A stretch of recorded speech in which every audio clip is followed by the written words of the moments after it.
إنك حميد مجيد. قال الله تبارك وتعالى في كلامه المجيد: أعوذ بالله من الشيطان الرجيم. بسم الله الرحمن الرحيم. الذين يؤمنون بالغيب ويقيمون الصلاة ومما رزقناهم ينفقون. قال المؤلف والمفسر رحمه الله تعالى: قال أبو جعفر الرازي عن العلاء بن المسيب بن رافع النبي إسحاق بن الأحوص عن عبد الله قال: الإيمان التصديق.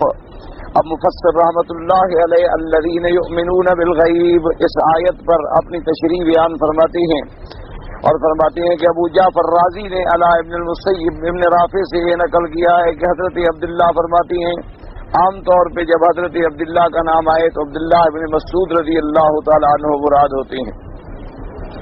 فرماتے ہیں انہوں نے فرمایا الایمان و تصدیق کی ایمان جو ہے تصدیق کا نام ہے. تصدیق کا معنی جو ہوتا ہے نا ماننا، جیسے میں نے عرض کیا تھا نا تصدیق کا معنی ہوتا ہے ماننا، علم کا معنی ہوتا ہے جاننا. جیسے علم و معرفت حاصل ہو وہ ہے کہ اس نے جان لیا، تو ایمان کا معنی یہ ہے کہ صرف جان نہیں بلکہ مان لیا. اور باقی جو علماء کرام کے اندر مسئلہ ایمان پہ بڑے طویل بحثیں ہیں اور بڑے طویل اقوال مبارکہ ہیں، تو اس میں بس اصل میں علماء اہل سنت والجماعت جتنے ہیں ان سب کا مسلک ایک ہے، اس کے اندر کسی کا بھی خلاف نہیں ہے. اگر کہیں ہے تو صرف صورتاً، جس کو کہا جاتا ہے اختلاف سوری، یعنی اختلاف سوری تو ہے لیکن اختلاف حقیقی نہیں ہے. صرف ہمارا اختلاف ہے تو ان لوگوں سے جیسے خوارج ہیں اور معتزلہ ہیں، ان میں جو فرق ہیں جبریہ ہیں، قدریہ ہیں، کرامیہ ہیں، یہ فرق ضالہ ہیں. انہوں نے البتہ ایمان کی تعریف میں تمام جمہور اہل سنت والجماعت کی مخالفت کی ہے. وہ یہ کہتے ہیں کہ مرتکب کبیرہ جو ہے وہ ہمیشہ کے لیے جہنم چلا جائے گا، وہ ایمان سے نکل جاتا ہے، یعنی وہ کافر ہو جائے گا اور ہمیشہ جہنم میں چلے. جس نے بھی ارتکاب کیا کبیرہ کا ان کے نزدیک نعوذ باللہ ثم نعوذ باللہ، یعنی وہ ہمیشہ کے لیے جہنمی ہو گیا. ان کے مقابلے میں دوسرا فرقہ ہے، وہ کہتا ہے کہ بھی اگر کبیرہ گناہ کرتا بھی رہے تو کوئی فرق نہیں پڑتا، ایمان جو موجود ہے لہذا کوئی کبیرہ گناہ اس کو نقصان ہی نہیں دے گا. تو انہوں نے بعض احادیث مبارکہ سے اور بعض آیات مبارکہ سے اپنے پسند کے مطابق تعویلات کر ڈالی ہیں. تعویلات جو ہیں وہ کرتے رہے ہیں اور بعض الفاظ مبارک کو، جیسے کہ حضور پاک صلی اللہ علیہ وسلم کی ایک حدیث مبارک ہے، آپ نے فرمایا من قال لا الہ الا اللہ دخل الجنہ. حضور نے فرمایا کہ جو شخص کہے گا لا الہ الا اللہ وہ جنت میں داخل ہو گیا. صحابی نے سوال کیا ان زنا و ان سرقہ، یا رسول اللہ چاہے وہ زنا بھی کرے اور چوری بھی کرے، یعنی زانی ہو یا چور ہو تب بھی جنت میں جائے گا؟ آپ نے فرمایا ان زنا و ان سرقہ، چاہے زانی ہو چور ہو وہ جنت میں جائے گا. اس نے پھر پوچھا تو پھر بھی حضور پاک صلی اللہ علیہ وسلم نے فرمایا من قال لا الہ الا اللہ دخل الجنہ ان زنا و ان سرقہ، حتیٰ کہ حضور صلی اللہ علیہ وسلم تھوڑے ناراض بھی ہوئے. آپ نے فرمایا علی رغم انف ابی ذر، ابی ذر تم بار بار جو پوچھ رہے ہو وہ جنت میں جائے گا. تو اب اس کا مطلب یہ نہیں ہوتا نعوذ باللہ کہ وہ زنا کرتا رہے یا چوری کرتا رہے. مقصد بیان کرنے کا یہ ہوتا ہے کہ جیسے کوئی آدمی کہے کہ جی میں بیمار ہوں، آپ پوچھتے ہیں کہ بھئی خیریت ہے، کیا بیماری ہے؟ اس نے کہا جی مجھے نزلہ زکام. نے کہا نہیں خیر ہے کچھ نہیں. تو اس کا مطلب یہ نہیں کہ نزلہ زکام بیماری بھی نہیں ہوتی، نزلہ زکام بھی تو بیماری ہے، لیکن معنی یہ ہے کہ اگر وہ کہتا کہ مجھے ٹی بی ہو گیا ہے، یا اگر وہ کہتا کہ مجھے کینسر ہو گیا ہے، یا اگر وہ مجھے کہتا کہ جی مجھے تو آج ڈاکٹروں نے تشخیص کر دی ہے کہ تمہارے ہارٹ جو ہے اس کے 2 وال کام نہیں کر رہے، تو وہ تو بہت بڑی خطرناک بات تھی نا. تو کہنے کا مقصد یہ تھا کہ بھی جب ایمان میں داخل ہو گیا کفر سے تو نکل آیا نا، باقی گناہ کفر کے مقابلے پر تو چھوٹے ہیں. یہ کہنے کا مقصد نہیں تھا نعوذ باللہ کہ جو زنا کرتا رہے تو کرتا رہے اور چوری کرتا رہے تو کرتا رہے. کیوں؟ پھر زنا پر تو باقاعدہ حد آئی. اور اسی پاک پیغمبر نے یہ بھی فرما دیا کہ الزانی حین یزنی وہو لا یؤمن. آپ نے فرمایا کہ زانی جب زنا کرتا ہے تو ایمان نکل جاتا ہے. اسی طرح حضور پاک صلی اللہ علیہ وسلم نے اللہ تبارک و تعالیٰ کے قرآن پاک کی آیات کے مطابق فرمایا کہ وَلَا تَقْرَبُوا الزِّنَا إِنَّهُ كَانَ فَاحِشَةً وَسَاءَ سَبِيلًا۔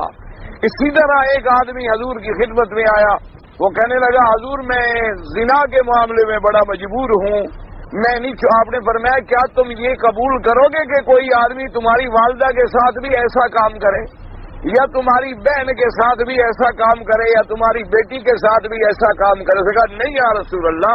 تو آپ نے فرمایا پھر جن پر تم نظر ڈالتے ہو وہ بھی تو کسی کی ماں ہے، کسی کی بہن ہے، کسی کی بیٹی ہے۔ تو اس لیے ہمیشہ سمجھا کریں، مقصود بیان جو ہوتا ہے ایک سمجھانا ہوتا ہے کہ جہاں ایمان کا پہلو بیان کیا جا رہا تھا وہاں بیان یہ ہوا کہ چاہے بھائی زانی ہے، چور ہے، چلو گناہ گار ہے نا، کافر تو نہیں۔ کفر کے مقابلے پر تو یہ بیماریاں چھوٹی ہیں، یہ مراد نہیں ہوتا کہ یہ بیماری ہی نہیں یا گناہ ہی نہیں۔ تو اس وجہ سے معتزلہ جو تھے وہ اہل سنت والجماعت کے خلاف ہوئے۔ بعض نے کہہ دیا کہ مرتکب کبیرہ جنت میں داخل ہی نہیں ہوگا۔ انہوں نے کہا کیونکہ قرآن فرماتا ہے اعدت للمتقین، قرآن فرماتا ہے وَأُزْلِفَتِ الْجَنَّةُ لِلْمُتَّقِينَ، اللہ کا قرآن فرماتا ہے کہ جنت ہم نے متقین کے لیے تیار کی ہے، اور جنت جو ہے وہ قیامت والے دن قریب کر دی جائے گی متقین کے لیے۔ تو وہ کہتے ہیں جنت جب متقی کے لیے ہے، جس نے زنا کیا وہ متقی نہیں، وہ تو فاسق ہو گیا، جس نے چوری کی وہ متقی نہیں، وہ فاسق ہو گیا، جب فاسق ہو گیا تو وہ جنت میں کیسے جائے گا؟ تو حالانکہ یہ بات بھی غلط ہے، کیونکہ تقوی کے جیسے آپ نے پڑھا ہے مدارج ہیں۔ پہلا درجہ یہ ہے الاتقاء من الشرک والکفر، کہ شرک اور کفر سے بچ جائے۔ جو آدمی شرک اور کفر سے بچ گیا وہ بھی متقین میں شامل ہو گیا، اور اس کا پھر دوسرا درجہ یہ ہے متقین کا کہ شرک سے بھی بچ جائے، کفر سے بھی بچ جائے، کبائر سے بھی بچ جائے، اور صغائر پر بھی اصرار نہ کرے، وہ بھی تقوی کا ایک اعلیٰ درجہ ہے۔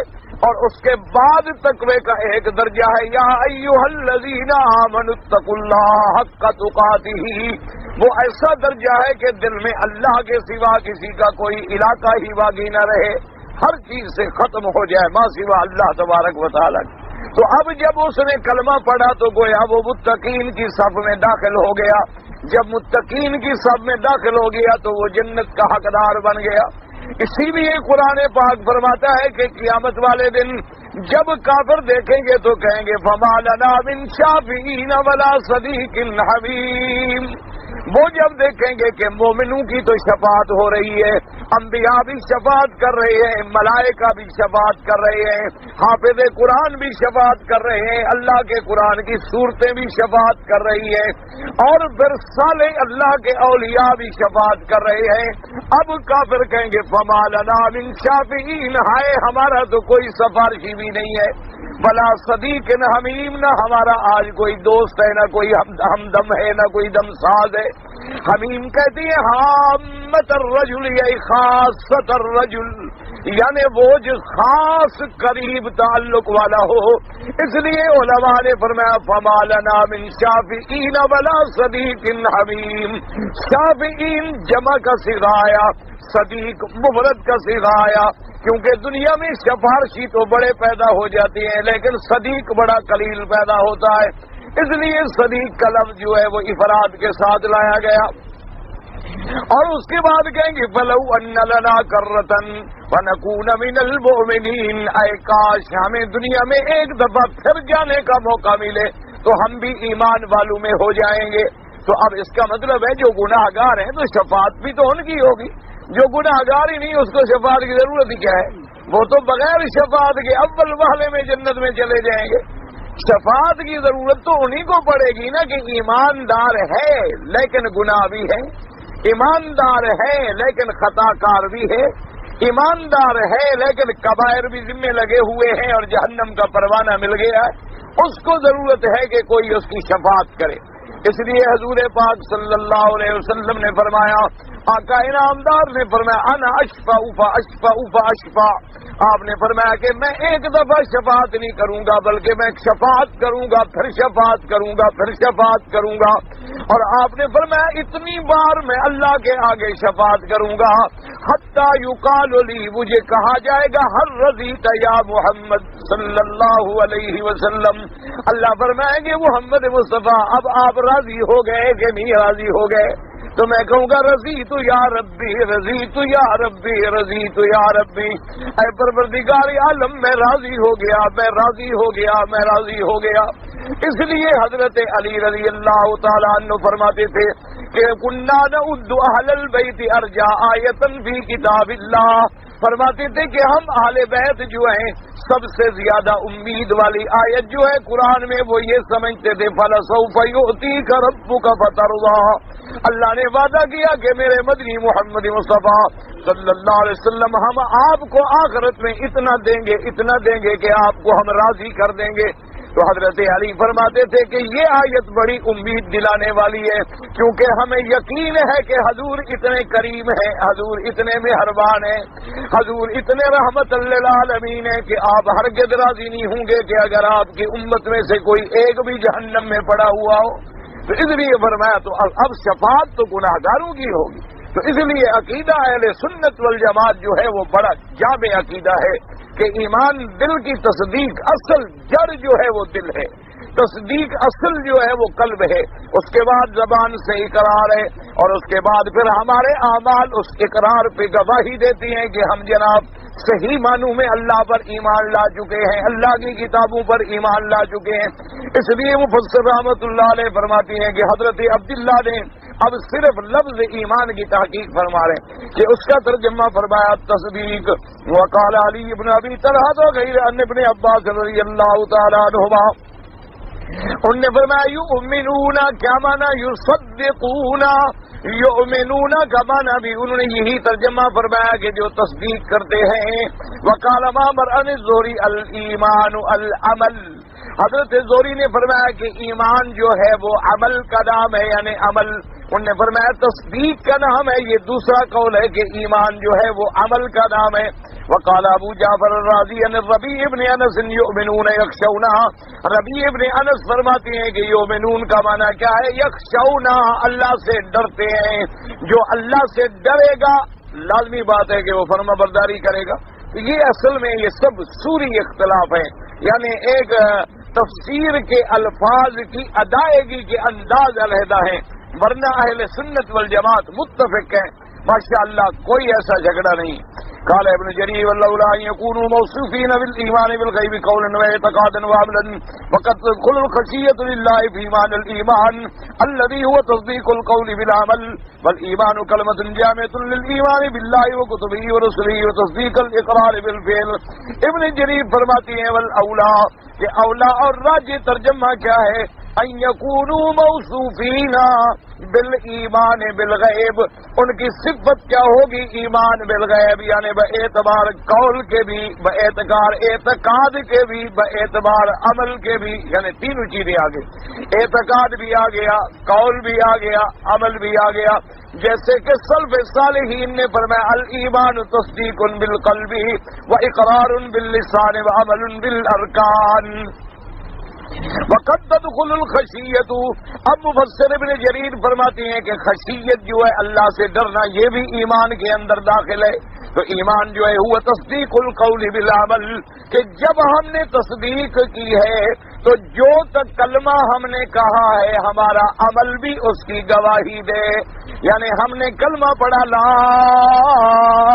الہ الا اللہ محمد الرسول اللہ، کوئی معبود برحق نہیں مگر اللہ، اور محمد مصطفیٰ رسول ہیں اللہ کے، تو اب جب ہم نے یہ کلمہ پڑھا تو ہمارا عمل بھی اس کی تصدیق کرے۔ اب اگر ہم کلمہ پڑھیں لا الہ الا اللہ اور سجدہ کریں قبروں پر تو عمل ہمارا تصدیق کر رہا ہے۔ جب اللہ کے سوا کوئی معبود ہی نہیں، کوئی عبادت کے لائق ہی نہیں، تو غیر کی عبادت کا کیا معنی؟ جب ہم کلمہ پڑھیں لا الہ الا اللہ اور قبروں کو ہم جا کے پکاریں، ندا کریں، پکاریں، اور قبروں پہ جا کے ہم جانور ذبح کریں، ان کے نام پہ ہم بکرے اور دمبے چڑھائیں، تو اللہ تبارک و تعالیٰ فرماتا ہے کہ تم نے جو قول، جو اقرار کیا تھا، تیرا عمل اس کی تصدیق نہیں کر رہا۔ اقرار تو یہ تھا کہ میرے سوا معبود کوئی نہیں، اب عبادت تو تم غیروں کی کر رہے ہو، کیونکہ نظر ہے، نیاز ہے، استغاثہ ہے، قربانی ہے، شورنا ہے، پکارنا ہے، رکوع ہے، سجدہ ہے، مانگنا ہے، یہ سب عبادت ہے، اور یہ اللہ تبارک و تعالیٰ کے سوا کسی غیر کے لیے جائز ہونے کا سوال ہی پیدا نہیں ہوتا۔ اب آپ دیکھیں نماز پڑھے ہیں تو کس کے لیے؟ اللہ کے لیے۔ طواف کر رہے ہیں تو کس کے لیے؟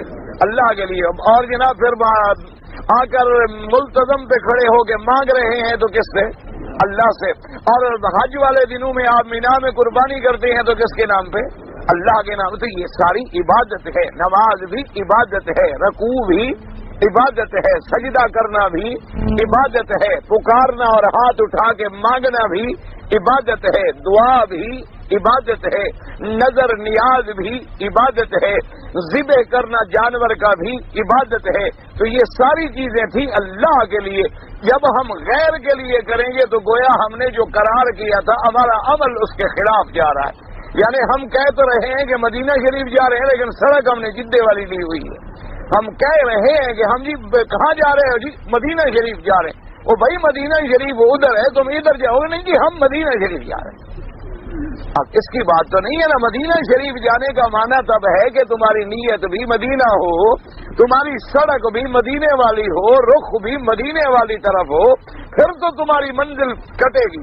اب فرق یہ ہوگا ہوائی جہاز والا آدھے گھنٹے میں پہنچ جائے گا، اور پرائیویٹ کار والا جو ہے وہ 4 گھنٹے میں پہنچ جائے گا، بس والا 6 گھنٹے میں پہنچ جائے گا، پیدل جو ہے وہ 2-4 دن میں پہنچ جائے گا، لیکن پہنچ تو جائے گا کہ پٹری مل گئی، سڑک مل گئی، راستہ مل گیا، چل پڑا ہے وہ۔ تو اس لیے اب جو اعلیٰ درجے والے ہیں وہ جنت میں جلدی پہنچ گئے، ان سے دوسرے درجے والے ذرا لیٹ پہنچے، تیسرے درجے والے ان کے بعد پہنچے، اور ہم جیسے گناہگار ذرا اور پہنچے، لیکن پہنچ تو گئے۔ لیکن جو آدمی کہے کہ جا مدینے رہا ہوں اور سڑک الٹی ہے، تو وہ الٹا مدینے سے دور تو ہو رہا ہے، مدینے کے قریب نہیں ہو رہا۔ وہ جتنی سفر کر رہا ہے مدینہ منورہ سے دور ہوتا چلا جائے گا۔ تو اسی طرح سمجھیں جو آدمی اللہ کے رسول کے فرمان پہ چل رہا ہے وہ اللہ کے قریب ہو رہا ہے، اللہ کے پیغمبر کے بھی قریب ہو رہا ہے۔ اور جو آدمی اللہ کے رسول کا نام لیتا ہے لیکن عمل نہیں ملتا، عمل حضور کی سنت کے مطابق نہیں ملتا، حضور کے فرمان کے مطابق نہیں ملتا، حضور کے احکام کے مطابق نہیں ملتا، تو وہ اتنا سنت سے دور ہو رہا ہے اور اللہ سے دور ہو رہا ہے۔ لاکھ دعویٰ کرتا رہے گا جی نہیں میں تو جی حضور کو چاہتا ہوں، تو یہ دعویٰ کرنے سے کچھ نہیں ہوتا جب تک عمل اس دعوے کی تصدیق نہ کرے۔ اب دیکھیں نا جی آپ میرے ساتھ وعدہ کریں مثلا کہ جی آپ میرے گھر میں آئیں گے، وعدہ ہو گیا، یہ آپ نے مجھے قول دیا، اقرار کیا، تو آپ آئے نہیں، تو آپ نے اس وعدے کو نہیں نبھایا بلکہ خلاف کیا، یعنی قول کچھ تھا اور عمل کچھ تھا۔ تو یہ صورت جو ہے یہ منافق کی تو ہوتی ہے، ایمان والے کی نہیں ہوتی۔ منافق یہ کرتے تھے کہ کہتے کچھ تھے اور اندر کچھ ہوتا تھا۔ ظاہر میں آ کر حضور کے بڑے عاشق بنتے تھے، اندر دشمنی۔ ظاہر میں آ کر حضور کے ہاتھ چوم رہے ہیں اور حضور پاک کے قریب بیٹھ رہے ہیں اور جناب بڑے صدقے بارے ہو رہے ہیں، اور اندر بغض بھرا ہوا ہے۔ تو اس لیے دل میں اگر تصدیق ہے تو تب زبان پہ اقرار آئے گا، اگر دل میں تصدیق ہی نہیں تو اقرار کا فائدہ کوئی نہیں۔ جب اقرار آیا تو اقرار کے سچے ہونے کے لیے عمل اس پہ گواہی دے گا، عمل اس پہ گواہی دے گا کہ ہم نے جو قول و قرار کیا ہے میں اس کو نبھا رہا ہوں۔ آپ دیکھیں نا جی کسی آدمی سے آپ نے قرضہ لینا ہو اور وہ آپ کو نہ دے، آپ کہتے ہیں بھائی دیکھو آپ نے مجھے 1 لاکھ ریال دینا ہے تو چلو کم از کم 200 500 1000 2000 کچھ دینا شروع تو کرو، میں سمجھوں تو صحیح کہ تم دینے والے ہو، جو تم نے وعدہ کیا ہے اس پر کچھ عمل تو کرو، کچھ پریکٹیکل طور پر مجھے ثابت تو کرو کہ تم میری ادائیگی کرنا چاہتے ہو۔ اور کہتے ہو جی ہاں بالکل جی آپ کا قرضہ بالکل پکا، بالکل حق، بھئی دے دو، اور جی ہے تو نہیں، تو کہہ کے اس کا مطلب ہے کہ تم مجھے دینا ہی نہیں چاہتے ہو۔ تو اسی لیے آدمی زبان سے دعویٰ کرے اللہ کی توحید کا اور اس کے نبی حضرت محمد عربی کا صلی اللہ علیہ وسلم، اور عمل میں بدعت ہو، عمل کے اندر سنت کی مخالفت ہو، عمل کے اندر غیر اللہ کی شرکت ہو، تو معنی یہ ہوا کہ عمل اس کے قول کی تصدیق نہیں کر رہا۔ تو اسی بات کو سمجھیں، اللہ تبارک و تعالی آپ کو بھی اور مجھے بھی سمجھ دیں۔ تو اس لیے فرماتے ہیں والایمان کلمۃ جامعۃ، کہتے ہیں لفظ ایمان جو ہے ایک ایسا جامع کلمہ ہے، الایمان باللہ، اللہ پر ایمان لانا، اللہ کی کتابوں پر ایمان لانا، اللہ کے رسولوں پر ایمان لانا، وتصدیق الاقرار بالفعل، یعنی جو کچھ آپ نے اقرار کیا ہے اس کا بالفعل عمل کر کے تصدیق بھی کرنا کہ جو کچھ میں نے کیا ہے وہ صحیح ہے۔ قلت اما الایمان باللغۃ ويطلق على التصدیق المحض وقد يستعمل في القرآن والمراد به ذلك۔ اب مفسر کہتے ہیں کہ ایمان کا معنی لغت کے اعتبار سے تو تصدیق ہے، بس لفظ ایمان کا لغت کے اعتبار سے معنی ہے تصدیق۔ اب مفسر فرماتے ہیں جیسے قرآن پاک میں بھی اسی معنی میں یہ لفظ استعمال ہوا ہے، یؤمن باللہ ویؤمن للمؤمنین، تو یہاں صرف تصدیق کے معنی میں آیا ہے۔ اور اسی طرح آیا وَكَمَا قَالَ خُذْ يُوسُفَ لِأَبِيهِمْ وَمَا أَنْتَ بِمُؤْمِنٍ لَنَا وَلَوْ كُنَّا صَادِقِينَ، جیسے کہ یوسف کے بھائیوں نے کہا تھا اپنے ابا سے کہ ابا آپ ہماری تصدیق نہیں کریں گے، آپ ہماری بات نہیں مانیں گے، مؤمن لنا تو لفظ ایمان محض تصدیق کے معنی میں آ رہا ہے۔ وَكَذَلِكَ إِذَا اسْتُعْمِلَ مَقْرُونًا مَعَ الْأَعْمَالِ كَقَوْلِهِ تَعَالَى إِلَّا الَّذِينَ آمَنُوا وَعَمِلُوا الصَّالِحَاتِ، اب اللہ تبارک و تعالی یہاں ایمان کو اور عمل صالح کو جو ہے اکٹھا بیان کیا ہے۔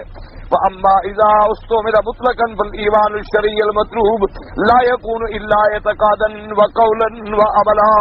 اب مفسر فرماتے ہیں کہ اگر تم نے لغت کے اعتبار سے معنی دیکھنا ہو تو وہ تو صرف تصدیق قلبی کا نام ہے، لیکن جب ایمان کا شرعاً معنی مراد لیا جائے گا، یعنی ایمانی شرعی لیا جائے گا اصطلاح شرع میں، تو وہ کیا ہوگا کہ تصدیق بھی ہو، قول بھی ہو اور عمل بھی ہو، یہ تینوں چیزیں جو ہیں جمع ہوں۔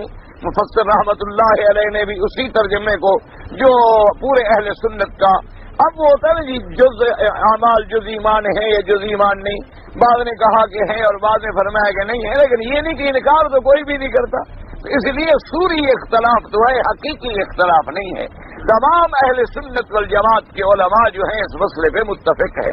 تو آپ موٹی بات یاد رکھیں کہ تصدیق بھی ہو، اقرار بھی ہو اور عمل جو ہے وہ اس کی گواہی بھی دے، کیونکہ بعض لوگوں نے صرف یہی سمجھ لیا ہے کہ اسلام بس ماننے کا نام ہے، مانتے تو ہیں ہم جی خدا ہے، مانتے تو ہیں جی ہم حضور پاک صلی اللہ علیہ وسلم ہیں، بس ٹھیک ہے، اللہ کے نبی ہے، خاتم الانبیاء ہیں، حضرت محمد مصطفیٰ ہیں اور امام الانبیاء ہیں، رحمت للعالمین ہے، بس لہذا کافی ہے۔ نبی جب مانتے ہیں تو ہمارے اس ماننے کو ہمارا عمل بھی گواہی دے رہا ہے کہ نہیں دے رہا، تو اس لیے ضروری ہے کہ ہمارا عمل بھی اس پہ گواہی دیتا۔ اب ایک آدمی کہے میں حضور کو مانتا ہوں، تو حضور پاک نے حکم دیا نماز پڑھو، وہ نماز نہیں پڑھتا، تو کیا مطلب مانتا ہے؟ اگر مانتا تو حضور کے فرمان کی تعمیل نہ کرتا۔ وہ کہتا جی میں حضور کا جی پکا عاشق ہوں جی، او جی سبحان اللہ جی، حضور کے عشق میں تو حضرت ہم بس ہماری زندگی ہی عشق نبی کا نام ہے، اور صورت جو ہے وہ نبی کے خلاف ہے، شکل جو ہے وہ نبی پاک کے خلاف ہے، لباس جو ہے وہ نبی پاک کے خلاف، اور جی روزے پہ قربان جاؤں سبحان اللہ جی، حضور کا روزہ دیکھتے سینہ ٹھنڈا ہو جاتا ہے، لیکن جب ہاتھ پھیرتے ہیں تو داڑھی میں ماشاءاللہ کچھ بھی نہیں لگتا، یہ عجیب سینہ ٹھنڈا ہو جاتا ہے۔ یہ تو منافقت ہے، نفاق ہے کہ دعویٰ آدمی محبت کا کرے اور عمل میں مخالفت کرے محمد مصطفیٰ صلی اللہ علیہ وآلہ آلہ وصحابہ وسلم تسلیما کثیرا۔ بعض لوگ کہتے ہیں بھی آپ مولوی داڑھی پہ بڑا زور دیتے ہیں، ہم کہتے ہیں یہ تھوڑا سا ایک تولے کا بوجھ جو نبی کے لیے نہیں اٹھاتا وہ 2 من کا بوجھ اٹھا لے گا۔ ہم داڑھی پہ کچھ زیادہ اس لیے زور نہیں دیتے کہ داڑھی آپ رکھیں گے فائدہ مجھے ہوگا، یا داڑھی آپ منڈائیں گے تو مجھے آپ کی وجہ سے کوئی پکڑا جائے گا، سوال نہیں پیدا ہوتا۔ لیکن یہ ہے کہ یہ اگر 2 تولے وزن بھی آدمی حضور کی محبت میں نہیں برداشت کر سکتا تو کون من اور پہاڑ کہاں برداشت کرے گا؟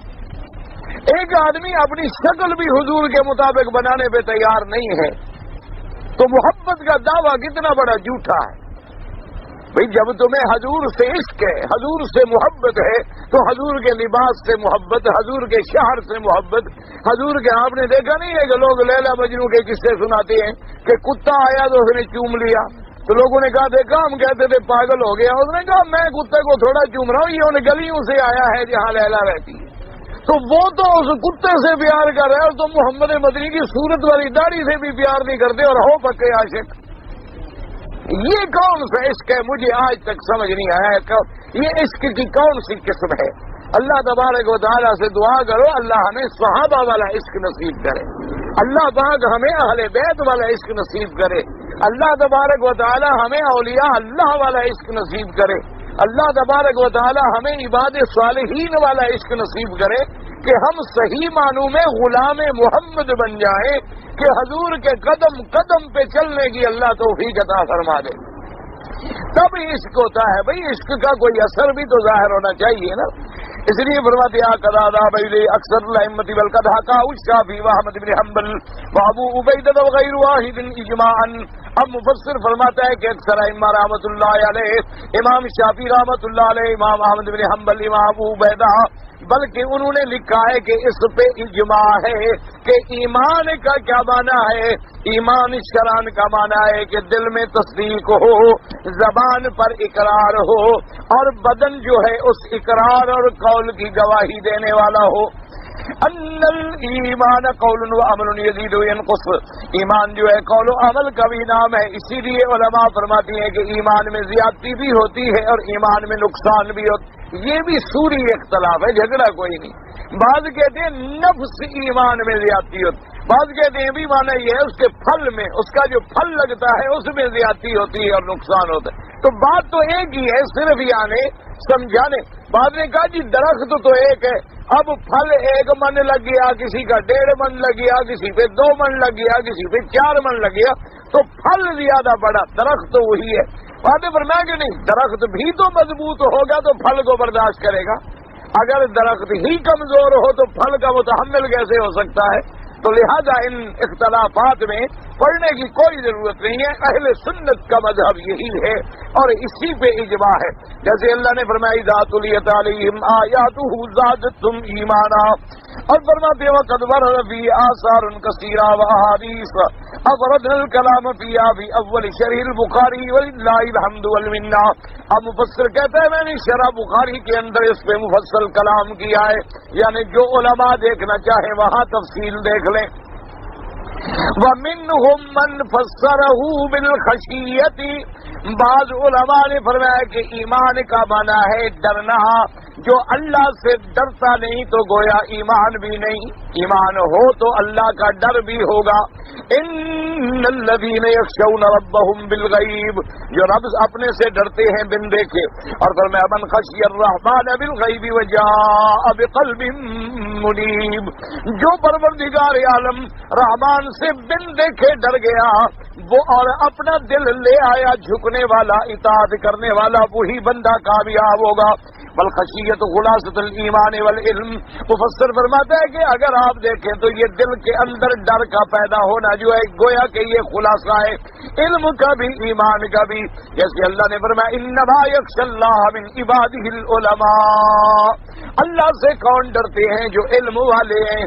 اس لیے علماء نے فرمایا عالم اس کو نہیں کہتے کہ جس نے پی ایچ ڈی کر لیا ہو، عالم اس کو نہیں کہتے جس نے ڈبل ایم اے کر لیا ہو، عالم اس کو نہیں کہتے جس نے بڑی اسٹڈی کر کے پوری دنیا کی کتابیں پڑھ ڈالی ہوں، بلکہ عالم کا علم دیکھنا ہے تو اس کی خشیت کا اندازہ لگاؤ، کتنا اللہ سے ڈرنے والا ہے اتنا بڑا عالم ہے۔ اگر اللہ سے ڈرنے والا نہیں تو اس کے علم کا کوئی حقیقت نہیں، کوئی فائدہ نہیں، بلکہ ان کی مثال ایسے ہو جائے گی مثل الذین حملوا التوراۃ ثم لم يحملوها كمثل الحمار يحمل اسفارا۔ اللہ نے فرمایا کہ جیسے اہل کتاب کو تورات کا ہم نے علم دیا لیکن ان کا نتیجہ ایسے نکلا جیسے گدھے پہ کتابوں کا بوجھ لاد دو۔ اب گدھے پر کتابیں لاد دو تو گدھے کو پڑ جائے گا؟ اچھا گدھے پر کتابوں کا بوجھ لاگو تو برابر ہے، لکڑیوں کا بوجھ لاد دو تو برابر ہے، اور وہ گدھا تو گدھا ہی رہے گا نا۔ تو اس لیے علماء نے فرمایا کہ جب کسی کو دیکھنا ہونا کہ یہ عالم ہے تو اس کے عمل پہ نظر ڈالو کہ وہ اللہ سے کتنا بڑا ڈرنے والا ہے۔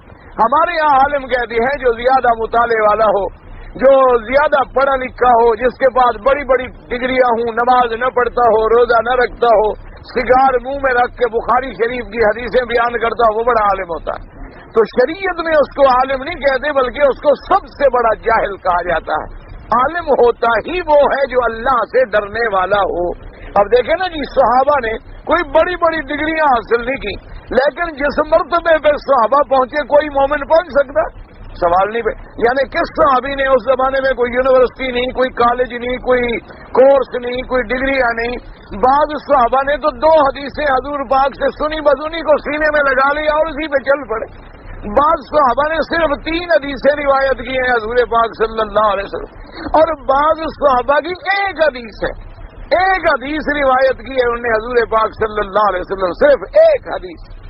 اور اسی طرح لیکن صحابہ کس مرتبے پہ پہنچے کہ میرے اللہ نے عرش سے گواہی دی کہ میرا مدنی محمد مصطفیٰ تیرے صحابہ پہ میں راضی ہو گیا ہوں، ان کے دلوں کو بھی میں نے دیکھ لیا ہے، اور اولئک الذین امتحن اللہ قلوبہم للتقوی، اور ان کو تو میں نے ان کے دلوں کو مانج لیا ہے، ان کو اچھی طرح کسوٹی پہ رگڑ کے پرکھ لیا ہے، اور یہ خالص تیرے صحابہ جو ہیں ایمان والے ہیں۔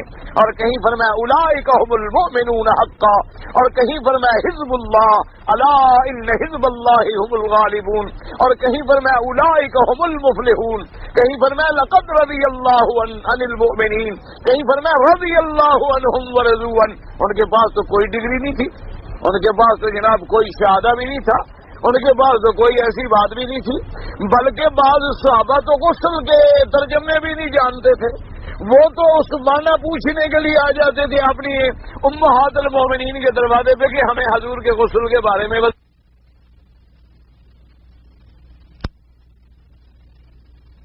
یہ برابر بھی نہیں ہو سکتا۔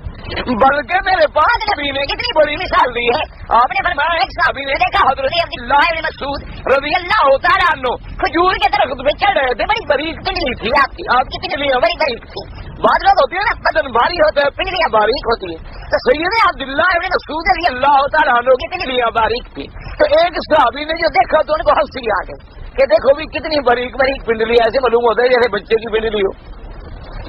تو حضور پاک نے فرمایا کیا کہہ رہے ہو؟ عبداللہ ابن مسعود کی پنڈلیوں کو دیکھ رہے ہیں، فرمایا مجھے اللہ کی قسم ہے اگر قیامت والے دن میزان میں ایک طرف آپ میرے عبداللہ کی یہ پنڈلیاں ہوں، دوسری طرف سارا آسمان زمین ہو تو ان کا وزن بھاری ہو جائے۔ یعنی آپ اندازہ فرمائیں، کیا کہہ رہے ہو تم؟ عبداللہ ابن مسعود کی پنڈلیوں پہ غور کر رہے ہو؟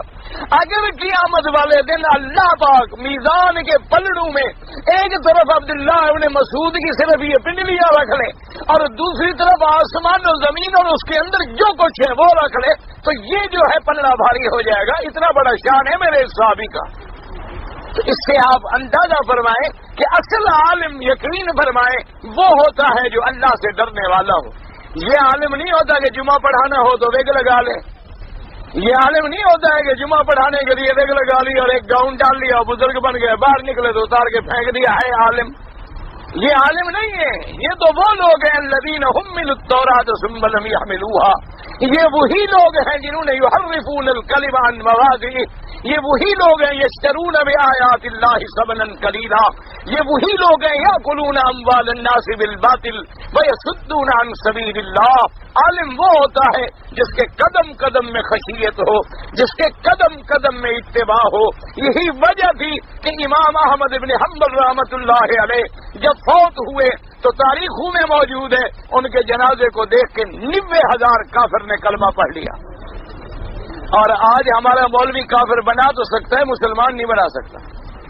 مسلمان ہم سے آج تک ایک بھی نہیں بنا میرے خیال میں، پتہ نہیں کوئی بن گیا ہو جس نے ہمیں نہ بتایا ہو، تو یہ تو علیحدہ بات ہے، ورنہ انشاءاللہ ہمیں دیکھ کے جو کچھ اس کے اندر پہلا ایمان ہے وہ بھی بھاگ جائے گا، یہ تھوڑا بہت ایمان ہے نا جی وہ بھی بھاگ جائے گا۔ کیا کہ جناب جب مولویوں کا یہ حال ہے، ان کے گھر میں فلمیں چلتی ہیں، ان کی بیٹیاں پردہ نہیں کرتی، ان کی لڑکیاں اپنی سکرٹیں پہنتی ہیں، ان کی اپنی لڑکیاں کالجوں میں پھرتی ہیں، مخلوط تعلیم میں تعلیم حاصل کرتی ہیں، ان مولویوں کے گھر میں نہ زکوٰۃ کا حساب ہے، نہ صدقات کا حساب ہے، نہ واجبانہ نافلہ کا حساب ہے، ان کے اندر تو سب کچھ ہے، تو صرف ہمیں سنانے کے لیے مولوی بن کے بیٹھ جاتے ہیں، تو جو کچھ پہلے ان کے دل میں ہے وہ بھی دور ہو جاتا ہے، وہ بھی دور ہو جاتے ہیں۔ اسی لیے یاد کریں، میں تو ہمیشہ دوستوں کو کہتا ہوں کہ دیکھو نا جی، انگریز نے کبھی آپ کو خط لکھا ہے کہ اپنی لڑکی کو اسکرٹ پہناؤ؟ آپ کو کسی کو خط ملا ہے اس کا؟ اگر ملا ہو تو مجھے بھی دے دینا ہے، میں فوٹو کاپی کرا کے ذرا شائع کر دوں گا۔ کسی کو اس نے لکھا ہے کہ بھی تم بلاؤز پہناؤ، کسی کو اس نے لکھا ہے کہ تم بال کٹواؤ اپنی لڑکی کے لیے، وہ اپنی لڑکی کو ننگا کر کے مارکیٹ میں لے آیا ہے، تمہیں نہیں کہا، اس نے پریکٹیکل اپنی لڑکی کو پیش کیا ہے، تم نے دیکھ دیکھ کے اپنی لڑکیوں کو بھی اس رنگ میں رنگ دیا ہے۔ ہم نے لوگوں کو پردے کا کہا ہے لیکن خود نمونہ بن کے پیش نہیں کیا۔ ہم اگر نمونہ بنا کے پیش کرتے کہ بھائی پردہ کوئی کھا نہیں جائے گا، پردے میں تعلیم بھی ہو سکتی ہے، پردے میں علم بھی ہو سکتا ہے، پردے میں آپ کالج میں بھی جا سکتے ہیں، پردے میں آپ اپنے کاروبار زندگی بھی سر انجام دے سکتے ہیں۔ اسلام نے تو پردہ تیری عزت کے لیے رکھا ہے، تیری عفت کے لیے رکھا ہے، تیری عصمت کے لیے رکھا ہے۔ اسلام نے پردہ تمہیں قید بنانے کے لیے تو نہیں رکھا، اسلام نے تو یہ رکھا ہے کہ جیسے آپ دیکھیں نا جی، جو انگوٹھی بازار میں 1 ریال کی ملتی ہو میرے جیسی، تو آپ کبھی فکر بھی نہیں کریں گے، لیکن اگر یہ ڈائمنڈ کی ہو تو آپ کتنی ڈبیوں میں رکھ کے تالے لگائیں گے۔ تو اسلام نے تو عورت کو ایک قیمتی جوہر قرار دیا ہے کہ اس کو جتنا چاہو حفاظت کرو، لیکن چونکہ ہم نے یہ باتیں زبانی کلامی تو کی ہیں، لیکن شام کو جب ہم نے دیکھا کہ مولوی صاحب تو خود اپنی بیگم کو لے کے پھر سیر کر رہے ہیں، تو ہم نے کہا یار مولوی کی بیگم باہر نکل سکتی ہے تو میری بیگم کو مجرم ہے، وہ بھی نکل سکتی ہے، وہ بھی نکل سکتی۔ اگر مولوی کے گھر میں VCR پہ فلمیں لگ سکتی ہیں تو میرے گھر میں بھی لگ سکتی ہے۔ یہی فرق ہے کہ اصل عالم وہ ہوتا ہے جس میں اللہ کا ڈر ہو۔ جب اللہ کا ڈر ہوگا تو غلط کام کرے گا ہی نہیں، سوال ہی پیدا نہیں ہوتا، وہ غلط کام کیسے کریں، سوال ہی پیدا نہیں ہو سکتا۔ اس لیے فرمایا انما یخشی اللہ من عباده العلماء من خشی الرحمن بالغیب وجاء بقلب منیب وقال بعضهم یؤمنون بالغیب کما یؤمنون بالشہادہ۔ اب علماء نے فرمایا کہ یؤمنون بالغیب کا کیا معنی کہ جیسے ظاہر میں تصدیق کرتے ہیں اسی طرح غائب میں بھی تصدیق کریں، یہ نہیں کہ مومنوں کے سامنے تو تصدیق کریں جب گھر جائیں تو مکر جائیں، نہ یؤمنون بالغیب یعنی کما یؤمنون بالشہادہ، جیسے لوگوں کے سامنے کہتے ہیں ہم ایمان والے ہیں، اسی طرح گھر میں بھی ہوں تو ایمان والے ہیں، علیحدہ ہوں تو ایمان والے ہیں۔ یہ نہیں کہ لوگوں کے سامنے حاجی بن جائیں، عمرے والے بن جائیں، اور لوگوں کے سامنے متقی پرہیزگار بن جائیں، اور جب علیحدہ ہوں تو اللہ معاف کرے دنیا کا ہر وہ فعل کریں جو کافر بھی نہیں کرتے ہیں۔ تو اس لیے فرمایا یؤمنون بالغیب کا کیا معنی یعنی اندر باہر سے پکے مومن منافق نہ ہوں۔ اذا لقوا الذین آمنوا قالوا آمنا واذا خلوا الى شیاطینہم قالوا انا معکم انما نحن مستہزئون۔ اللہ نے فرمایا جو منافق لوگ ہیں وہ کیا کہتے ہیں کہ جب مومنوں کو ملے تو کہا ہم تمہارے ساتھ ہیں، پکے مومن ہیں، اور جب علیحدہ ہوتے ہیں الى شیاطینہم اپنے سرداروں کے پاس آتے ہیں، کہتے ہیں یار تم کیوں فکر کرتے ہو، ہم تو مسلمانوں سے ٹھٹا مخول کر رہے ہیں، ہم تمہارے ساتھ ہیں، ہم مسلمان کوئی نہیں۔ تو یہ منافق کا کام۔ اچھا ایمان سے کہو، اللہ کے کعبے میں کھڑے ہیں، ٹھنڈے دل سے ذرا غور کریں کہ آج ہمارا حال یہی تو نہیں، ہمیں بھی اگر کوئی ایسا آدمی مل جائے جو اسلام کا دشمن ہو، جیسے وہ بات کرے ہم راضی، ہمیں اگر ہندو کی دوستی مل جائے ہم راضی ہیں، یہودی کی مل جائے ہم راضی ہیں، نصرانی کی مل جائے ہم راضی ہیں۔ اور وہ ہم کہتے ہیں جی اسلام بڑا عدل والا ہے، بڑی وسعت ہے اسلام میں، اور اسلام میں جی بڑی رواداری ہے۔ جناب آپ سے ہمارا کیا جھگڑا ہے، آپ سے ہمارا اختلاف کیا ہے؟ اسلام تو ایک عالمی مذہب ہے اور سب کو اپنے پناہ میں لینے والا ہے، لہذا تم بھی ہمارے بھائی ہو، تم بھی ہمارے دوست ہو۔ اچھا اسی طرح اگر کسی جگہ جائیں اور شیعہ کا زور ہو تو ہم کہیں گے سبحان اللہ جی ہم تو حضرت اہل بیت کے غلام ہیں، ہم تو حضرت حسین کو ماننے والے ہیں، ہم تو اہل بیت کو اپنا پیشوا اور مقتدا مانتے ہیں۔ اور کہیں جائیں گے جی وہاں اہل سنت والجماعت کا زور ہے تو کہیں گے جی یہ اللہ معاف کرے یہ تو یہود کے ایجنٹ ہیں، انہوں ہی نے تو قرآن کو نہیں مانا، انہوں نے تو صحابہ کو گالیاں دی، وہاں جناب ہم پکے سنی بن جائیں گے۔ اور کہیں جائیں جہاں توحید والے ہوں گے سبحان اللہ جی ہم بڑے پکے موحد ہیں، حضرت دعا کرو ہمارے ملک میں بڑا شرک ہے۔ اور اگر ان مشرکین میں چلے جائیں تو سب سے پہلے ہم چادریں چڑھانے والے ہیں، قبروں پہ چادریں بھی چڑھا رہے ہیں، پھول بھی ڈال رہے ہیں، لنگر تقسیم ہو رہا ہے، پرشاد وہ بھی ہم کھا رہے ہیں ماشاءاللہ. اور جناب وہاں حضرت کی مزار پہ ہم چومی چاٹی اور بوسا یہ تو خیر عام بات ہے نا، وہ بھی ہم کر رہے ہیں. جہاں جائیں یعنی جدھر جائیں تو اسی کے ساتھ راضی ہو جانا، یہ منافق کا کام ہے. یہ منافق آدمی کا کام ہے کہ جو ملے اسی کے ساتھ راضی ہو جائے. اور آج کل کہتے ہیں یہ آدمی بڑا سوشل ہے، براڈ مائنڈڈ آدمی ہے، بڑا فراخ آدمی ہے. دیکھو جی ہر جس مجلس میں بٹھا دو جی سبحان اللہ سب راضی. مانا ہے ایمان کے لحاظ سے بالکل بغیرت ہے. کیوں؟ اگر سب راضی ہوتے تو میرے مدنی محمد مصطفیٰ پہ نہ راضی ہو جاتے، نہ حضور پہ سب راضی ہو گئے. حضور صلی اللہ علیہ وسلم جب مکے میں ایمان لے کے، اسلام لے کے، دین لے کے، قرآن لے کے آئے، کیا خیال ہے آپ کا؟ مکے والے سارے آپ کے ساتھ ہو گئے، راضی ہو گئے. تو جب میرے پاک نبی رحمت دو جہاں پہ سارا جہان راضی نہیں ہو سکا، تم پہ کیسے راضی ہوگا؟ تو مانا یہ ہوا کہ وہ راضی نہیں ہوئے، تم راضی ہو رہے ہو. لن ترضى عنك اليهود ولا النصارى حتى تتبع ملتهم. یہود اور نصارہ تم سے کبھی راضی نہیں ہوں گے جب تک تم ان کے دین کی پیروی نہ کرو. اگر تم سے راضی ہیں تو مانا یہ ہے کہ تم ان کی کوئی اتباع کر رہے ہو. اگر تم ان کی اتباع نہ کرتے تو قرآن کہتا ہے وہ ہرگز راضی نہیں ہو سکتے تمہارے اوپر. اس لیے فرمایا یؤمنون بالغیب کما یؤمنون بالشہادہ. ایسا نہ ہو کہ اذا جاءک المنافقون قالوا نشهد انك لرسول الله والله يعلم انك لرسول والله يشهد ان المنافقين لكاذبون. اللہ نے فرمایا کہ میرے پاک نبی صلی اللہ علیہ وسلم جب آپ کے پاس یہ منافقون کی جماعت آتی ہے، آگے کہتی ہیں کہ ہم گواہی دیتے ہیں کہ آپ اللہ کے رسول ہیں. اللہ نے فرمایا اللہ تو جانتے ہیں کہ آپ میرے رسول ہیں، لیکن یہ جھوٹے ہیں، یہ جھوٹی گواہی دے رہے ہیں. اس لیے فرماتے بالا ھذا یکون قول بالغیب حالا فی قول حال کونہم غیبا عن الناس. لوگوں سے چھپے ہوں تب بھی ایمان پہ، لوگوں کے اندر ہوں تب بھی ایمان پہ، لوگوں کے سامنے ہوں تب بھی اللہ سے ڈرنے والے، اور اپنے گھر کے اندر ہوں تب بھی اپنے اللہ سے ڈرنے والے. مومن کی یہ شان ہے کہ جو ظاہر ہے وہ اندر ہے، جو اندر ہے وہ ظاہر ہے، اس کے اندر نفاق ہوتا ہی نہیں.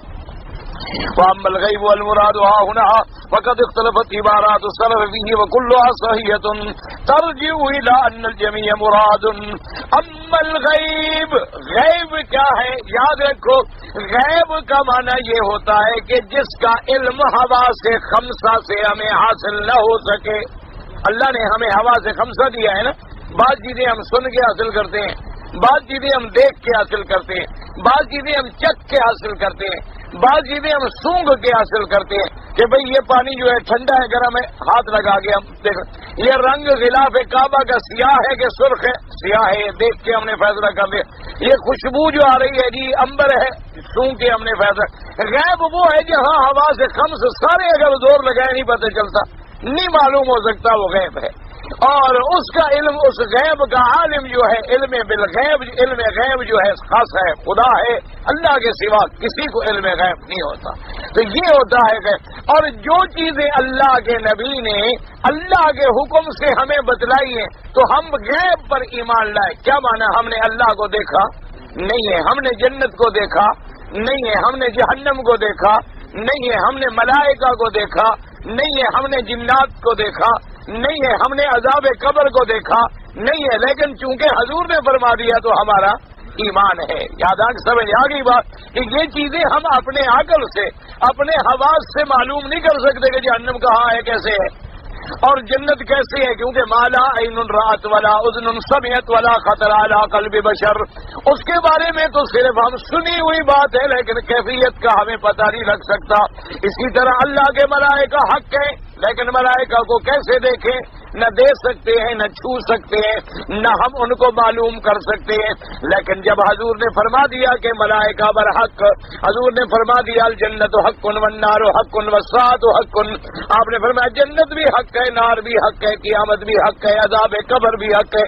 اب عذاب قبر ہمیں نظر نہیں آتا. اب دیکھو قبر کھولو پھر بھی ہمیں نظر نہیں آتا. ابھی دفن کر لیں، اب 6 گھنٹے کے بعد کھول لیں، ہمیں کوئی عذاب نظر نہیں آ رہا. اچھا ایک قبر کے ساتھ قبر ہے، وہ قبر ہے، وہ قبر ہے، وہ قبر ہے. اب بظاہر ہمارے عقل میں بات نہیں آتی کہ قبر کیسے کھلے گی، قبر کیسے وسیع ہو جائے گی. لیکن حضور نے فرمایا کہ اللہ پاک جس پہ راضی ہوتے ہیں اس کی قبر کو وسیع کر دیا جاتا ہے. تو ہمارا ایمان ہے کہ جو حضور فرما رہے ہیں وہ برحق ہے، کیونکہ وہ عالم برزخ ہے، وہ عالم ہی غیب ہے، وہ عالم ہی الگ ہے۔ عالم دنیا الگ عالم ہے، برزخ الگ عالم ہے، آخرت الگ عالم ہے۔ یعنی یوں سمجھ لیں کہ جیسے آپ زمین پہ ہیں تو اب یہاں کچھ حالات علیحدہ ہیں۔ آپ ہوائی جہاز پہ بیٹھے، جب 10,000 فٹ کی بلندی پہ چلے جائیں تو پھر ہوا الگ ہے۔ اب 10,000 فٹ کے بجائے پھر آپ 30,000 فٹ کی بلندی پہ چلے جائیں تو پھر وہاں احوال الگ ہے۔ پھر آپ 1,00,000 فٹ کی بلندی پہ اگر مثلا نکل جائیں تو وہاں آکسیجن کے معاملات، ہر چیز کے احوال بدل جاتے ہیں۔ جو چیزیں ہمیں یہاں سمجھ نہیں آ رہی وہاں جا کے سمجھ آ جاتی ہے۔ اچھا، اسی طرح آپ دیکھیں کہ سورج مشرق سے نکلتا ہے۔ آپ اگر ہوائی جہاز پہ سفر کریں اور مشرق کی طرف جا رہے ہوں تو سورج بڑی دیر سے نکلے۔ اگر آپ غروب بھی مغرب کی طرف ہے، جا بھی مغرب کی طرف رہے تو جلدی غروب ہو جائے گا۔ اگر آپ واپس آ رہے ہیں تو سورج بڑی دیر سے ڈوبے گا، کیونکہ سورج مغرب کی طرف جا رہے ہیں، آپ مشرق کی طرف جا رہے ہیں۔ تو لازمی بات ہے کہ رفتار میں فرق آ جائے گا اور ٹائم میں بھی فرق آ جائے گا۔ تو لہذا جو دنیا کے حالات ہیں وہ الگ ہیں، قبر کے حالات جو ہیں وہ الگ ہیں۔ اب دیکھیں نا جی، ماں کے بدن میں بچہ ہوتا ہے، پہلے ایک پانی کا بلبلا ہے اور پھر جناب بچہ بن گیا، پھر جسد بن گیا، ہاتھ بن گئے، ٹانگیں بن گئی، آنکھ بن گیا، سر بن گیا۔ تو اتنی اللہ پاک رحم، جتنا بچہ بڑا اتنی رحم کو پھیلا دیتے ہیں۔ اب حالانکہ کوئی تصور کر سکتا ہے کہ ایک چھوٹی سی چیز جو ہے وہ اتنا پھیل جائے کہ بچہ بڑے آرام سے اندر رہے اور بڑے سکون سے اپنا 9 مہینے، 1 دن بھی نہیں، 2 دن بھی نہیں، اتنی لمبی مدت رہنے کے بعد تشریف لے آئے دنیا میں۔ تو اللہ پاک اگر قبر کو بھی پھیلا دے اور ہمیں نظر نہ آئے تو کوئی بڑی بات نہیں ہے، وہ تو دنیا ہی الگ ہے، وہ علم غیب ہے اور ہمیں حضور پاک کے فرمان کے مطابق اس پر ایمان لانا ہے۔ اس لیے مفسر فرماتا ہے کہ غیب کے اندر بڑے اقوال ہیں علماء کے، لیکن تمام کے تمام اقوال جو ہیں تقریباً متفق ہیں اور سب صحیح ہے۔ اللہ پاک سے دعا کریں اللہ ہمیں صحیح ایمان نصیب فرمائے، اللہ ایمان پہ قائم رکھے، ایمان پہ موت عطا فرمائے اور حضور پاک کی شفاعت نصیب فرمائے اور قیامت میں بھی ہمیں حضور پاک کا قرب اور محبت نصیب فرما دے۔ اللہم صلی علی محمد و علی محمد صلی اللہ علیہ وسلم۔ ایک دوست عمرے کے لیے آئے ہیں، حرم کی حدود سے لا علمی میں ایک چھوٹا سا پودا انہوں نے اکھاڑا ہے۔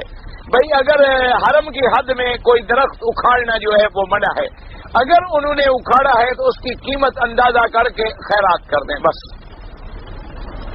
بھی 2 روپے کا ہوگا، 1 ریال کا ہوگا، 8 آنے کا ہوگا، یعنی ایک اندازہ لگا لیں کہ اس پودے کی اگر قیمت ہوتی تو تقریباً کتنی ہوتی۔ اچھا جی، گھر سے احرام باندھ کر اگر بی بی عائشہ کی مسجد سے واپس ہو کے آئیں اور عمرہ کریں، گزارش یہ ہے کہ احرام چادروں کا نام نہیں ہوتا، احرام تو نیت کا نام ہے۔ جب تک آپ 2 رکعت پڑھ کے نیت نہیں کرتے، آپ ساری زندگی چادریں باندھ کے جوگی بنے پھریں تو کیا ہو جائے گا؟ وہ کوئی احرام ہو جائے گا۔ تو اگر آدمی سمجھتا ہے کہ بھی میں وہاں کپڑے کہاں رکھوں گا، گھر میں نہا لوں، دھو لوں، چادریں باندھ لوں، وہاں جا کے 2 رکعت پڑھ کے نیت کر کے آ جاؤں گا، ٹھیک ہے، کوئی بات نہیں، تمہاری مرضی ہے تم وہاں کپڑے بدلو، تمہاری مرضی ہے تم گھر میں کپڑے بدل لو۔ اصل احرام تو تب شروع ہوگا جب تم نیت کرو گے، جب تک نیت نہ کرو احرام شروع ہی نہیں ہوتا۔ صرف چادریں باندھ لینے سے کچھ نہیں ہوتا۔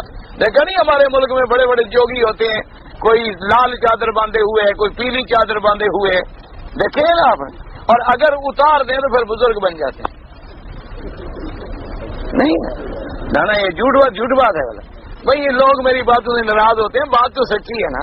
ہمارے ہاں جو آدمی کپڑے شپڑے اتار کے کہتے ہیں جی اللہ کو مل گیا، مجذوب ہے۔ جو عقل سے فارغ ہو جائے، بندوں کا نہ رہے، وہ خدا کا ہو جاتا ہے۔ یہ بڑی اچھی ترقی ہے ہمارے ہاں۔ وہ اللہ کے بندے مجذوب وہ نہیں ہوتے، مجذوب کا معنی یہ ہوتا ہے کہ عقل، حضور نے فرمایا کہ المومن بلہن، مومن جو ہیں بلہ مانا، بلہ کا معنی پاگل نہیں ہوتا، مانا ہوتا ہے کہ ان کو دنیا کے معاملات کی کوئی سمجھ ہی نہیں ہوتی، کہ ان کو آپ کہیں کہ جناب یہ 10 ریال کا نوٹ ہے برابر ہے، 50 والا ہے برابر ہے، 100 والا ہے برابر ہے، یعنی ان کو سمجھ نہیں آتی۔ اب یہاں کافی لوگ رہتے ہوں گے الحمدللہ، ان سے آپ پوچھ سکتے ہیں۔ میرے اپنے والد صاحب کا قصہ ہے، میں دور کی بات نہیں بتلاتا، اللہ ان کی قبر پہ کروڑوں رحمتیں فرمائے۔ اور ہاں مجھے بھول نہ جائے، دعا بھی کر رہے ہیں سارے حضرات، حضرت درخواستی مدد اللہ کو آج وہ لاہور ہسپتال میں ہیں، ابھی فون آیا تھا، دل کا بڑا شدید دورہ پڑا ہے، تو دعا کرے اللہ ان کو شفا کاملہ عطا فرمائے۔ بہت بڑے عالم ہیں، محدث ہیں، اور ہمارے تو خیر ویسے بھی باپ ہیں اور شیخ بھی ہیں اور استاذ بھی ہیں اور والد بھی ہیں، ہمارے ساتھ تو ان کے کئی رشتے ہیں۔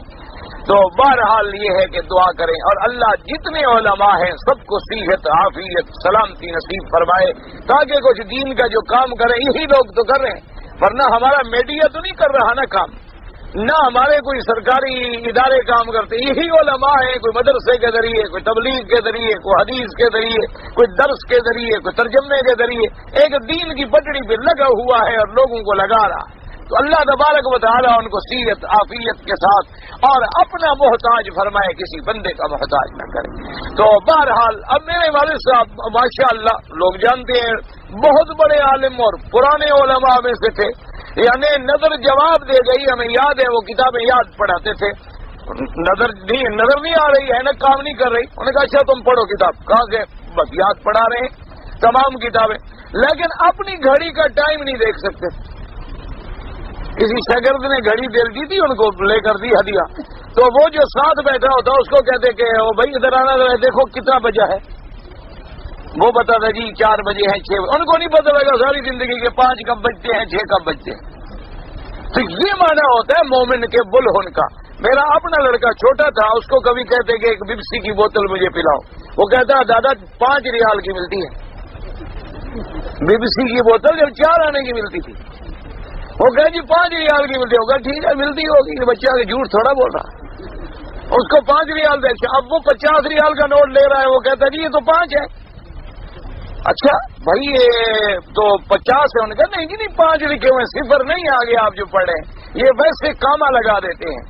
انہوں نے کہا اچھا 5 ہوں، ساری زندگی ان کو نہیں سمجھ آیا کہ 50 کیا ہے اور 5 کیا ہے، اور بخاری پڑھانی ہو تو یاد پڑھا رہے ہیں، مسلم پڑھانی ہو تو یاد پڑھا رہے ہیں، ترمذی پڑھانی ہو تو یاد پڑھا رہے ہیں، تفسیر پڑھانی ہو تو یاد پڑھا۔ یہ معنی ہوتا تھا کہ جو لوگ اپنے دل و دماغ کو دین میں اتنی لگا دیتے ہیں کہ دنیا کی باتوں سے وہ دیوانے ہو جاتے ہیں، یہ مراد نہیں ہوتا کہ وہ بالکل کپڑے اتار لیں تو اللہ کو مل جاتے ہیں۔ یہ لوگوں نے یہ سمجھا ہے کہ جو ایسے ننگ دھڑنگ ہو کے سڑک پہ بیٹھ جائے اور اگر کوئی سیاہ توا شوا لے کے اور بھی منہ کو لگا لے تو بہت ترقی ہو گئی، اور کوئی راکھ شاخ لے کے سر میں ڈال لے جوگیوں کی طرح تو وہ تو بالکل سمجھو اونچے درجے پہ چلا گیا۔ اور خدا کے بندے اگر ایسی بات ہوتی تو صحابہ میں بھی تو کوئی ایک مجذوب بن جاتا، جو سب سے بڑے اعلیٰ ایمان پہ پہنچی ہیں۔ مجذوب کا معنی یہ ہوتا ہے کہ اس کا دل اللہ کی طرف راغب ہے، اس کو دنیا کی بات سمجھ ہی نہیں آتی۔ یعنی اب حضور پاک نے فرمایا یہ کیا کر رہے ہیں، انہوں نے کہا حضور یہ کھجوریں ہیں، ہم نر کھجور کا بیج لے کے مادہ کھجور میں ڈالتے ہیں تو پھل زیادہ لگتا ہے، اور چھوڑو کیا ضرورت ہے، پھل اللہ دیتا ہے، کیا نر کا ڈالتے ہو اور پلاٹ مت ڈالو۔ اب تو غلام تھے، انہوں نے کہا چھوڑ۔ اب جناب کھجوروں کا زمانہ آیا، باغ میں کھجوریں ہے ہی نہیں، حضور نے فرمایا بھی کیا ہوا اس دفعہ کھجوریں نہیں ہیں نظر آ رہی؟ انہوں نے کہا حضور آپ ہی نے تو منع کر دیا تھا کہ تعبیر نہ کرو، ہم نے تو وہ کھجوروں کی تعبیر بند کر دی، تو انتم اعلم بامور دنیاکم، آپ نے فرمایا دنیا کے کام جانے تم جانو، محمد عربی کا دنیا سے کوئی تعلق نہیں، مجھے دنیا کی باتوں کا کوئی پتہ نہیں، تم جانو تمہارا کام کیا۔ یعنی آسمان و زمینوں کے علم پڑھا دینے والا نبی دنیا سے غافل ہے۔ یہ مقام ہوتا ہے اللہ والوں کا کہ جب ان کا دل اللہ سے جڑ جاتا ہے ان کو غیر کی بات سمجھ ہی نہیں آتی، آپ سارا دن تقریر کرتے ہیں ان کو سمجھ نہیں آئے گی، اور جب دین کی بات ہوگی تو اشارے میں سمجھ لیں گے۔ یہ معنی ہوتا ہے سمجھا کرو، لوگوں نے بس اسی اپنے بنا لیے۔ زندگی میں پہلی بار سعودی عرب آیا تھا، 3 دن کے بعد حج شروع ہو گیا، میں نے عمرہ اور حج اکٹھا شروع کیا۔ عرفات میں خطبے کے بعد میرا پرس اور بیلٹ میں جو دوسری چیزیں تھی گر گئی، اب میرے پاس کوئی چیز نہ بچی، کافی وقت وہاں گزارا، پھر کسی آدمی نے 15 ریال دیے، پریشانی میں مجھے پتا نہیں، مجھے واپس مکہ آنا تھا، یہاں میرا دوست تھا اس سے پہلے پیسے لینے تھے، میں نے وہاں ہی احرام کھول دیا۔ پوچھنا یہ ہے کہ کیا میرے اوپر دم واجب ہے اور مجھے یہاں قربانی کرنی پڑے گی؟ مجھے کیا پتا، اللہ کے بندے خطبہ سن کے عرفات سے تم واپس آ گئے، پھر کہیں گئے ہی نہیں۔ اگر تم نے عرفات ہی چھوڑ دیا تو مغرب سے پہلے نکلنے کا ایک دم تو عرفات کا پڑ گیا، پھر تم نے مزدلفہ چھوڑ دیا، ایک دم اس کا بڑھ گیا، پھر تم نے کنکریاں نہیں ماری، ایک دم اس کا بڑھ گیا، پھر تم نے طواف زیارت ہی اگر نہیں کیا تو حج ہی نہیں ہوا۔ تم مجھے خود ملو اور یہ مسئلہ پوچھو کہ تم نے کیا کیا کیا ہے۔ عمرے اور طواف میں کیا فرق ہے؟ طواف صرف کعبۃ اللہ کے گرد 7 چکر لگانے کا نام ہے۔ عمرہ میقات سے جا کے احرام باندھے، طواف کرے، 2 رکعت پڑھے، صفا مروہ دوڑے، بال کٹائے، پھر جا کے پورا ہوتا ہے۔ عمرہ بڑی چیز ہے، لیکن مکے میں رہتے ہوئے طواف کرنا زیادہ افضل ہے، یعنی جتنی دیر تم عمرے میں لگاؤ اتنی دیر طواف میں لگاؤ، وہ زیادہ افضل ہے۔ اور جب میقات سے عمرہ باندھ کے آؤ تو وہ عمرہ زیادہ افضل ہے۔ لیکن میقات مدینہ شریف ہے اور پاکستان والوں کا یلملم ہے۔ اگر کوئی آدمی آیت الکرسی پڑھ کے پھونک مار دیتا ہے ٹھیک ہے، کوئی منع نہیں۔ اتحیات پڑھ کے سلام پھیر سکتا ہے، نہیں، درود شریف پڑھنا ضروری ہے۔ صرف فرق اتنی ہے کہ حنابلہ کے نزدیک تو درود نہ پڑھے نماز ہوگی ہی نہیں۔ بعض ائمہ فرماتے ہیں کہ نماز تو ہو جائے گی لیکن اس نے بہت بڑی غلطی کی ہے، تو بہرحال درود شریف بالکل نہ چھوڑیں۔ صفا مروہ پہ جب ہم دوڑتے ہیں تو ہر چکر پہ صفا پہ کھڑے ہو کے اللہ اکبر کعبے کی طرف، یہ کوئی ضروری کچھ نہیں۔ اگر نماز میں ہم ایسی صورت تلاوت کریں جس کی آخری آیت پر سجدہ ہو تو جب سجدے کی آیت ہے سجدے میں چلے جائیں، کیسے سجدہ ہوگا اور کیا ہوگا؟ آخری میں ہو چاہے درمیان میں ہو، کہیں جب اٹھے اگر دوسری رکعت پڑھنی ہے تو پھر دوسری جگہ سے شروع کرے تلاوت۔ ہاں پر بعض مساجد میں جمعہ کی اذان جو ہے 11:30 بجے بھی ہو جاتی ہے، وہ اطلاع کے لیے ہوتی ہے تاکہ لوگ تیاری کریں۔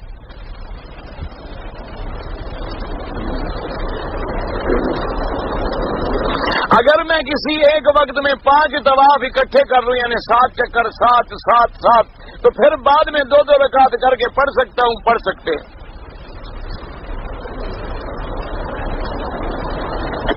مدینہ منورہ میں جو مسجد قبلتین ہے، کہ حضور کے وقت میں ہوا تھا یا صحابہ کے وقت میں بھی؟ حضور کے وقت میں پہلے قبلہ بیت المقدس تھا، اس مسجد میں بیت المقدس کی طرف لوگ نماز پڑھ رہے تھے، ان کو اطلاع ملی کہ اللہ کا حکم آ گیا فول وجہ کا شطر المسجد الحرام، تو وہ نماز میں کھڑے کھڑے کعبے کی طرف پھر گئے، تو اس لیے اس کا نام ہو گیا کہ 2 قبلوں والی مسجد کے جس میں ایک ہی نماز دونوں قبلوں کی طرف پڑھی گئی۔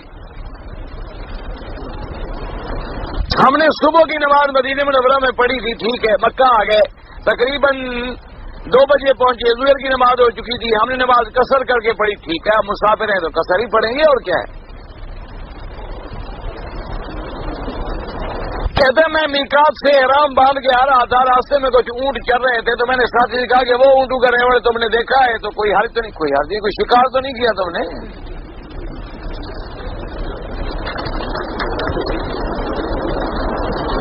اگر ہم کسی کے کیسٹ لے لیں چوری یا زبردستی، اس میں پھر قرآن بنے، بالکل ناجائز ہے۔ زبردستی نماز نہیں ہوتی، اگر کسی کی زمین چھین کے مسجد بنا دو، یعنی دین کا کام کرنا چاہتے ہیں وہ بھی زبردستی والا۔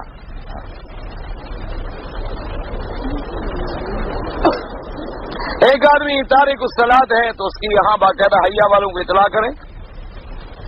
امام احمد بن حنبل رحمۃ اللہ علیہ کے نزدیک تو وہ کافر ہے۔ ہمارے 2 آدمی پاکستان سے آئے ہیں لیکن احرام انہوں نے ریاض سے باندھا ہے، ٹھیک ہے، بالکل ٹھیک ہے۔ عمرے میں کسی کو بکرا اگر قربانی کرنے کی اجازت نہ ہو تو وہ پہلے یہ بتائے کہ غلطی کیا کی۔ بعض غلطیوں پر ضروری نہیں ہوتا کہ بکری ہو، بعض غلطیوں پر روزہ بھی ہو سکتا ہے، بعض غلطیوں پر صرف فدیہ خیرات بھی ہو سکتا ہے، تو وہ وضاحت کرے گا کہ غلطی کیا ہے، پھر آدمی بتلائے گا۔ نابالغ لڑکا اگر اپنی بیوی بالغ کے ساتھ ہم بستری کرے تو غسل ہوگا، بالکل ہوگا، کیونکہ اب تو مسئلہ اذا التقى الخطان بالخطان وجب الغسل، جب ایک شرمگاہ دوسری شرمگاہ سے مل گئی تو غسل واجب ہو گیا۔ کہ رسول کو بوسہ دینا جو ہے سنت محمد مصطفیٰ ہے، بہت بڑی فضیلت ہے۔ صحابہ کہتے ہیں ہمارے کپڑے بھی پھٹ جاتے تھے تب بھی ہم بوسہ دیتے تھے۔ اذان مغرب اور جماعت کے درمیان 2 نفل پڑھی جائے، احناف کے نزدیک نہیں، باقی ائمہ کے نزدیک پڑھی جائے۔ اگر کوئی شخص امام حرمین کے بارے میں غلط عقیدہ رکھے، دعا کریں اللہ اس کو ہدایت۔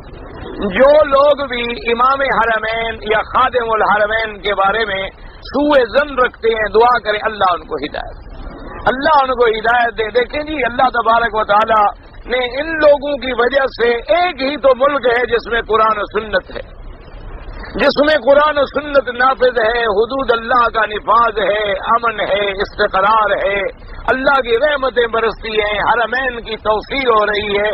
آپ دیکھیں گے حرمین الشریفین کو تو اگر کوئی مسلمان ہے نا، میں تو اب کیا کرتا ہوں، میں کہتا ہوں جو لوگ ان پہ کہتے تھے یہ وہابی ہیں اور نجدی ہیں اور خود رسول کو نہیں مانتے، ان کو اگر ذرہ پر بھی ضمیر ہے نا، مدینے کا حرم دیکھ کے اب توبہ کر کہ اگر ان کے دل میں حضور کی محبت نہ ہوتی تو حضور کے حرم پہ اتنی خرچ کر دیتے، حضور کے حرم پہ اپنی جان کہ اللہ کا گھر بعد میں بن رہا ہے، رسول کا گھر پہلے بنا دیا، تو ان کے دلوں میں حضور کی محبت نہیں ہے اور ہم صرف حلوے کھانے والوں کے دل میں محبت ہے۔ اس لیے دعا کرو اللہ پاک جن کے دلوں میں بھی ائمہ حرمین سے یا خادم الحرمین سے یا ان لوگوں سے جو اس ملک کی خدمت کر رہے ہیں سوء ظن ہے یا بغض ہے، اللہ ان کو ہدایت دے اور اللہ تبارک و تعالی ان کو اور زیادہ حرمین کی خدمت کی توفیق دے۔ حضرت عبد القادر جیلانی، حضرت محی الدین چشتی واقعی اولیاء اللہ تھے، بالکل واقعی اولیاء اللہ تھے، بالکل اولیاء اللہ تھے، ان کے اللہ کے ولی ہونے میں کوئی شبہ نہیں۔ بدعت تو بعد والے کر رہے ہیں، انہوں نے تو نہیں کی۔ حضرت حسین رضی اللہ عنہ نے فرمایا میرا تادیہ نکالا کرو، تو حضرت حسین کا کوئی قصور ہے؟ حضرت حسین رضی اللہ تعالیٰ نے کہا تھا کہ سیاہ کپڑے پہنا کرو، ماتم کیا کرو، تو حضرت حسین کا اس میں کیا قصور ہے؟ تو ان اولیاء اللہ کا کیا قصور ہے جنہوں نے ساری زندگی کافروں کو مسلمان بنایا اور بدعت والوں کو سنت پہ لگایا؟ یہ تو بعد میں جو لوگ آ گئے نا جی میرے جیسے، ان میں علم تھا نہیں، تقویٰ تھا نہیں، پرہیزگاری تھی نہیں، دین تھا نہیں، لیکن اس گدی پہ بھی بیٹھ گئے، زاغوں کے تصرف میں عقابوں کے نشے بن، انہوں نے اپنے گناہوں پہ پردہ ڈالنے کے لیے یہ بدعات کا ایک ڈھونگ رچا دیا کہ لوگ اسی میں محو رہے، کوئی ہمارے گناہوں پہ نظر نہ ڈالے اور ہماری پیری جو ہے چلتی رہے، چشم عالم کو کور رہنے دے اور میری پیری میں زور رہنے دے۔ اس لیے انہوں نے لوگوں کو اندھا بنایا ہوا ہے کہ تم چادریں ڈالنے میں رہو، تم پھول ڈالنے میں رہو، تم دودھ پلانے میں رہو، تم حلوہ چڑھانے میں رہو، ہماری طرف نظر نہ کرو کہ حضرت مرشد صاحب کی داڑھی مبارک بھی ہے، یا حضرت کبھی آپ نماز میں بھی آئے ہیں یا گھر میں بیٹھے ہوئے ہیں یا رات دن نشے میں پڑے ہوئے ہیں اور ہیں حضرت صاحب۔